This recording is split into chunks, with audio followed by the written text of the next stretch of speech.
அஸ்ஸலாமு அலைக்கும் வரஹ்மத்துல்லாஹி வபரகாத்துஹு. இன்றைக்கான பாடம் வந்து மறுமை நாளுடைய அடையாளம், அதாவது உலக அழிவினுடைய அடையாளம்.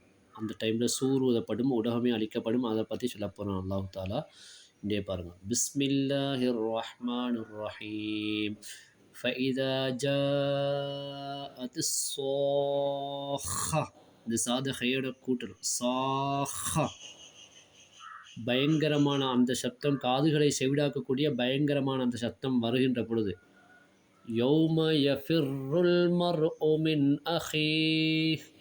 அந்த நாளில் மனிதன் தன்னுடைய சகோதரனை விட்டு விரண்டு ஓடுவான். யஃபிர்ரு என்றால் விரண்டு ஓடுவான். வ உம்மிஹி வ அபீஹ். அவனுடைய தாயை விட்டும் அவனுடைய தந்தையை விட்டும் விரண்டு ஓடுவான்.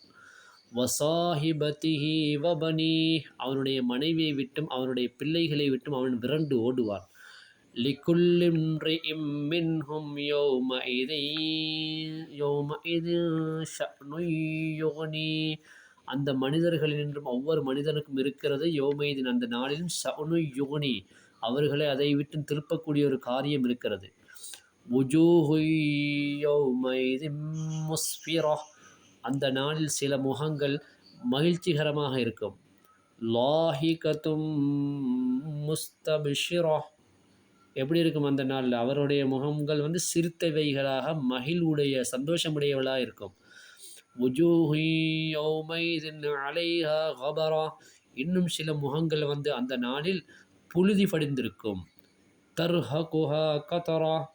துக்கத்தால் கருமை இருள் அவற்றை மூடியிருக்கும். உலாய்க ஹுமுல் கஃபரத்துல் ஃபஜரா. அவர்கள்தான், அந்த கருமையான புழுதிவடைந்த அந்த முகங்கள் உள்ளவர்கள்தான், அவர்கள்தான் நிராகரித்த பாவிகள், அல்லாஹ்வுடைய வசனங்களை நிராகரித்த பாவிகள். அப்போது இந்த இடத்துல கியாமத் நாளுடைய அடையாளம் சொல்லப்பட்டு முதலாவது என்ன செய்யப்படும்? சூரூதப்படும். சூரூதப்படும். அந்த சூரை வந்து இஸ்ராஃபீல் அலைஹிஸ்ஸலாம் என மலக்கு ஊதுவாங்க. ஊதுனோடனே முழு உலகம் என்ன அழிஞ்சிடும். மலைகளெல்லாம் வெடித்து சிதறி பஞ்சமாய் பறண்டிடும். எல்லாம் கட்டிடங்கள் எல்லாம் இடிஞ்சு விழும். அந்த கட்டிடங்களுக்குள்ளே யார் இருந்தாலும் சரி, எல்லாம் இடிஞ்சு விழும். மரங்கள் எல்லாம் ஒடைஞ்சு விழும். எல்லாமே ஆகிடும். அப்போ அந்த நாளில் ஒவ்வொரு மனுஷனும் தன்னைத்தானே காப்பதுக்கிறத ஓடுவார். தன்னுடைய சகோதரனை எல்லாம் பார்க்க மாட்டான். மின்னகை, அவனுடைய சகோதரனை பார்க்க மாட்டான். தாய் தகப்பனை எங்கேன்னு பார்க்க மாட்டான். மனைவி பிள்ளை எங்கேன்னு பார்க்க மாட்டான். ஓடுவான். நான் மட்டும் தப்பணும் மனுஷன் ஓடுவான் பயந்து. ஆனால் எங்கே ஓட? எங்கேயுமே ஓட முடியாது.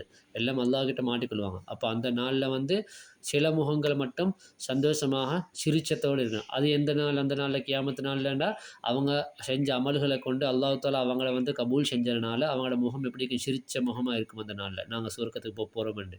இன்னும் சில முகங்கள் எப்படி இருக்கும்? புழுதி வடிஞ்சு கருமையாக துக்கத்தால் கவலையோடு இருக்கும். அவங்க தான் நாங்கள் அல்லாஹ்வுடைய வசனங்களை வந்து சிந்தித்து பார்க்கலை உலகத்தில் வாழும் பொழுது, அதற்கேற்ற மாதிரி நாங்கள் வாழலைன்னு சொல்லி கவலையோடு இந்த கரும படிஞ்ச முகமாக இருக்கும். அவங்க தான் பாவிகள்னு சொல்லி அல்லாஹ் தஆலா குர்ஆனில் சொல்கிறான். இப்போ இன்றைக்கு இந்த பாடத்தோட நிப்பாட்டிக்கு அடுத்த பாடம் வந்து இந்த சூறாவும் அடுத்த இன்னொரு சூறாவும் மட்டும் தான் இருக்குது. உங்களுக்கு இந்த 50 ஜுஸு முடியதுக்கு, ஒரு ஜுஸு முடியதுக்கு. இந்த சூறா முடிஞ்சது பிறகு, இந்த குர்ஆன் முடிஞ்சது பிறகு இன்னும் 4-5 பக்கம் தான் இருக்குது. அதுக்கப்புறம் உங்களுக்கு வந்து 5 ஜுஸு குர்ஆன். 5 ஜுஸு குர்ஆன் சொன்னால் இது எப்படி குர்ஆனில் கடைசி ஜுஸுவோ அதே போல் 5 ஜுஸு கடைசி 4 ஜுஸையும் ஓதித்தார். அதுக்கு பின்னால் வந்து உங்களுக்கு ஒரே ஒரு ஜுஸாக தான் ஓதித்தாரா? ஏன்னு சொன்னால் நாங்கள் குர்ஆன் பழக்கிற கிளாஸ் தான் இது. அதனால் உங்களுக்கு வந்து அந்த ஒரு ஜுஸோட நிப்பாட்டிக்கொள்ளும். அதோட கிளாஸ் உங்களுக்கு முடிச்சு எல்லாரும் குரூப்லேருந்து லெஃப்ட் ஆகிக்கொள்ளணும். தேவையான கேள்விகளை வந்து கேட்டுக்கொள்ளலாம். இந்த வீடியோ நீங்கள் முழுசாக பார்த்து முடியணும். முடிஞ்சது போல் எல்லோரும் லைக் பண்ணணும். நான் சொன்ன விஷயம் நீங்கள் எல்லோரும் கேட்டுட்ட என்று சொல்லியதை எனக்கு தெளிவுபடுத்துறதுக்காக லைக் பண்ணணும்.